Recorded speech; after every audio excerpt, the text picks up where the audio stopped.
Ben, je dirais un regard positivement graduel, si je peux le dire comme ça, ou graduellement positif. Je n'ai pas envie d'être pessimiste, donc je préfère rester positive. Et je crois encore à l'Afrique.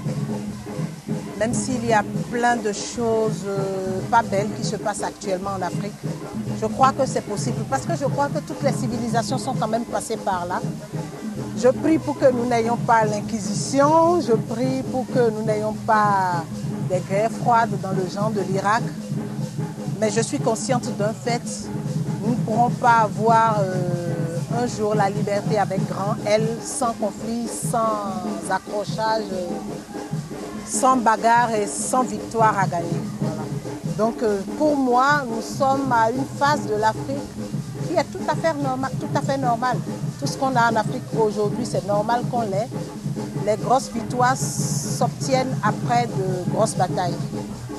Donc on a beau voir l'Afrique aujourd'hui comme un champ de guerre, comme un champ où il y a des miséreux, il y a des foyers de tension, il y a des enfants soldats. Je demeure purement africaniste et je dis toutes les autres civilisations qui sont dites aujourd'hui civilisations modernes et développées, eh bien, elles ont eu ça aussi derrière elles. On sait ce que la Grèce a vécu, on sait ce que la Rome antique a été, on sait ce que la Gaule a été avant la France. On sait. Et donc c'est logique qu'on ait notre moment de bouleversement avant de retrouver la stabilité. Et qu'on le veuille ou non, nous faisons partie du village planétaire avec nos avantages et nos faiblesses. Forcément, il suffit de voir aujourd'hui. Il y a 20 ans et aujourd'hui, ce n'est déjà pas la même chose. Aujourd'hui, déjà pour moi, je prends rien que mon domaine d'intervention. Il y a 20 ans, on avait très peu d'acteurs qui venaient d'école. On avait très peu d'acteurs qui avaient conscience qu'ils faisaient un métier d'acteur. Aujourd'hui, nous avons beaucoup d'acteurs qui viennent des écoles et même ceux qui viennent en tant qu'amateurs avertis font tout pour se professionnaliser. Donc il y a forcément un pas qui est fait. Avant, le métier d'artiste était vu comme un métier beaucoup plus de saltimbanque qu'une énième corde à son arc. Aujourd'hui, des parents sont fiers d'avoir des enfants qui sont des artistes, aussi bien que des footballeurs, peut-être pas autant que des footballeurs aujourd'hui, mais j'ai foi que demain ça sera ça. Donc ça bouge dans le milieu culturel. Et moi je demeure convaincue d'une chose, le développement de l'Afrique, il sera aussi culturel ou il ne sera pas du tout.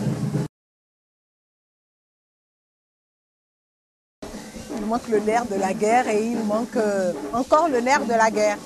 Parce que avec toute la bonne volonté du monde, on ne peut pas faire sans le nerf de la guerre. Aujourd'hui, vous montez un projet de création, il faut le nerf de la guerre. Il y a plein de collègues à moi qui, comme moi, ont envie de monter des écoles de formation. Il faut le nerf de la guerre. Nous ne sommes que des techniciens du métier. Et nous avons besoin de l'appui du gouvernement. Et il faut que le gouvernement et que le ministère de la Culture arrêtent de croire que c'est un bonus, c'est une faveur qu'on nous fait de nous donner les moyens de donner vie à nos rêves. Parce que ces rêves, c'est quand même les rêves du milieu culturel béninois. Et sans le nerf de la guerre, on peut avoir tout. On ne peut pas réaliser. Ou alors ça sera une fois de plus encore réalisé par des bailleurs de fonds qui viennent de l'extérieur. Et à ce moment qu'on ne nous demande pas de tenir compte de ce qu'il y a d'important pour les bailleurs qui viennent de l'extérieur. Ils ne vont pas mettre de l'argent sur quelque chose sans imposer leur diktat. Si le gouvernement béninois, si les gouvernements africains ont envie d'avoir un théâtre qui est africain, d'avoir une musique qui est africaine, eh bien, il faut qu'ils investissent comme ceux qui investissent. Voilà.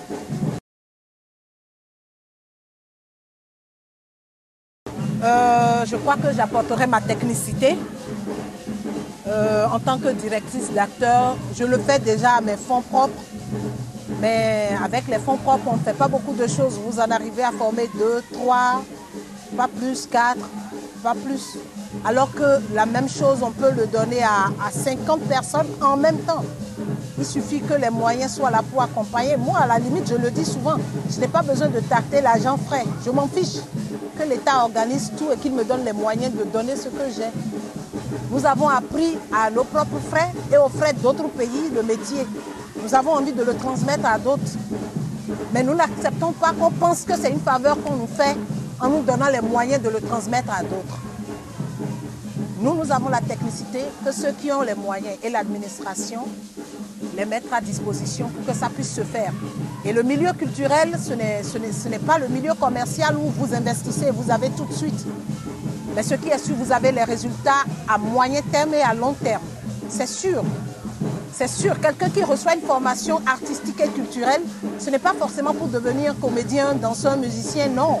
Mais il est sensibilisé à la chose, du coup, ça lui donne une ouverture sur le monde.